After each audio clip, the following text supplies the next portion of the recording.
this is the model from earlier, and basically you switch from the model into the render environment. You've already seen this for when you put your materials and colors on using the appearance panel. Now what we want to do is we want to basically use setup and then do some renders. So when you click on setup, you get a box here. There's certain things you can change to do with the brightness, the background colors and all that kind of stuff, and you can play around with those yourself to see which looks the best, but probably the environment library is what will have the kind of the most noticeable effect. So at the moment this particular rendering is using one called Sharp Highlights. There's a bunch of different ones to choose from. There's even some that you can download, like these ones here, that will come in. But basically, if you went for, say, Cool Light, it changes the way that environment looks. Grid Light will make it look slightly different again, and so on. I'm going to stick with Cool Light because I quite like that one. Once I'm happy with that kind of environment, then I've got to choose the way that I render. There's two things there. Number one is what looks best in terms of positioning on screen. So if I went for that position there, I can now do two types of render. I can either take an image capture or I can do a cloud render. So first of all, let's do the image capture because that's the easiest one. We'll click on this button up here. It gives me a little window. It's saying I'll leave it as transparent background and all that kind of stuff. There's not an awful lot I can change up here. Probably the biggest is the best. Click OK. Now all it's saying is where do I put it and what's it called. So at the moment it's called Basic Bottle version 3. It's a PNG file, which is what you want because that gives you transparent. There are other options, but stay on PNG. And I'm going to put it onto my desktop. So I'm just going to hit save. So what will happen now is that's popped it onto my desktop. If I open up Photoshop, I can bring that in from my desktop and have a look at it.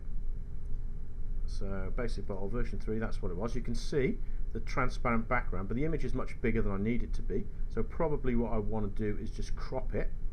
So if I use the cropping tool in Photoshop and just drag these things a bit smaller, and the reason for that is it doesn't take up too much space then when you save it and also when you put it into Publisher.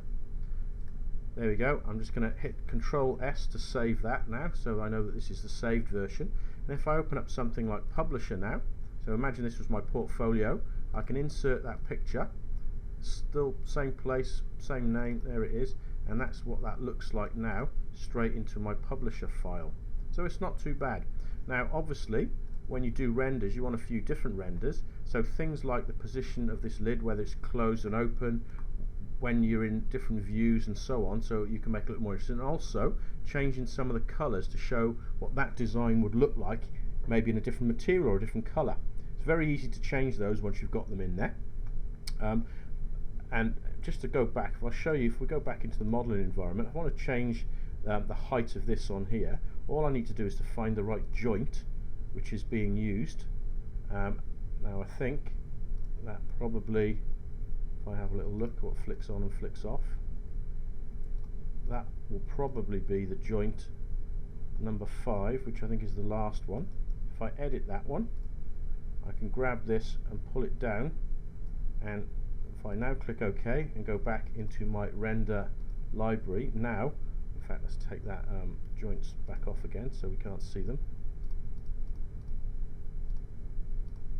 Now I can re-render with the thing in a different position, see what that would look like, and this time I might try doing a cloud render. So I click on this looks like a kettle for some reason, and this is basically connecting me to the Autodesk servers. I still want to go transparent background. Image size, I will stick with the custom size. I want it to be cloud rendered on final quality, and I can basically choose up here from print a better quality one. So if I go for say 5.7, that's going to be a bigger thing, okay, or 2.2. Even 2.2 is bigger than the one that it comes as standard. So all I do is hit the render button, and that's going to send that off and render it in the cloud, and it will then appear in my render gallery down here. Okay, so as you can see from this diagram down here, that render's come in from the cloud now. Probably took about 5 or 10 minutes, so you can always leave it doing it when you're doing something else. But what happens is you click on it, and basically, double click on it, you'll open up a little window, which is the render window, and all you want to do is download it. So this is the download button now. I'll just wait for it to show, and I'm going to hit download here. You can see already it looks a little bit different. I'm going to put on the desktop. I'm going to call this one basic bottle. We'll just call it number 2 because we've already got one. Hit save. You can see it looks different already, the quality of it. Let's open and we'll go for this second one. So basic bottle 2, open that one, and I'm going to do the same thing. I'm going to crop the bits I don't need.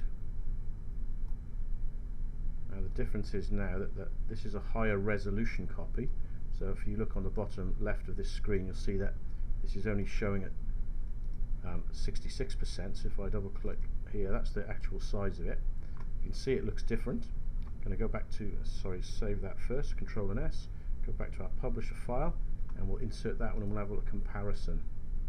So insert my picture from the desktop, basic bottle 2, there we go, and you get a completely different version of what it looks like. Okay, admittedly I put the lid down on this one and I changed the angle, but you can see that the texture of the glass looks different as well. Okay, so that gives you enough options I think for rendering. You've got the 2 different ways of doing it. You need to pick and choose which one works the best for you. Good luck with that.